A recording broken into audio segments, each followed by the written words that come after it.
لا تسمحوا لهؤلاء أن يجعلوا منكم متطرفين تكفيريين. الإمام الصادق يقول: من صلى خلفهم كمن صلى خلف الرسول في الصف الأول. يعني لك ثواب كما ثواب الصلاة خلف الرسول صلى الله عليه وآله وسلم. في رواية أخرى: من صلى خلفهم كالشاهر سيفه في سبيل الله. ليش؟ لأنه يؤدي إلى الوحدة والألفة بين المسلمين.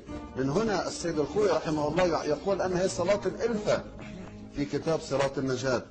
الإمام الخميني والإمام الخامنئي يقول بهذه صلاة الوحدة بين المسلمين.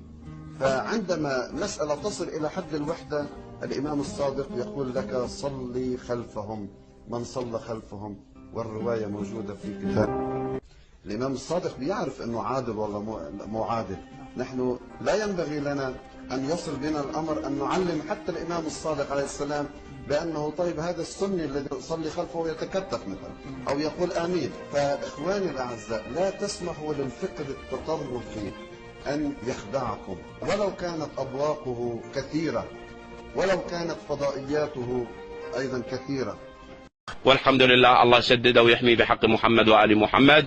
سماحة السيد مقتدى الصادر إن شاء الله فيه الكفاية ويحمل راية آل الصدر، الأسرة المناضلة المجاهدة اللي ما في يوم من الأيام مات منهم أحد حتف أنفه. يظهر هي شكل يعني الحياة، كل واحد وقدره وكل واحد وترتيبه.